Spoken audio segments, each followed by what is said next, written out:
আসসালামু আলাইকুম। তো আমি ঝটপট রেডি হয়ে একটু বাইরে বের হলাম জরুরি কাজে।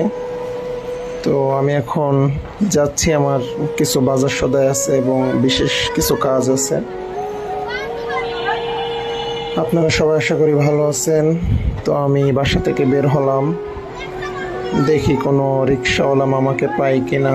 ওই যে একজনকে পেলাম, উনি আসতেছে, দেখি উনি ভাড়া কত চাই।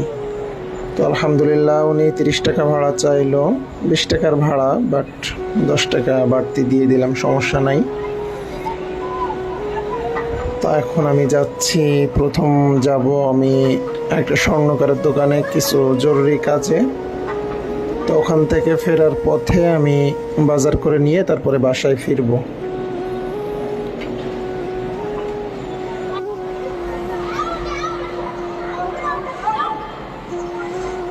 না, কাজ শেষ করে চাউল কিনে তারপরে বাসায় ফিরলাম।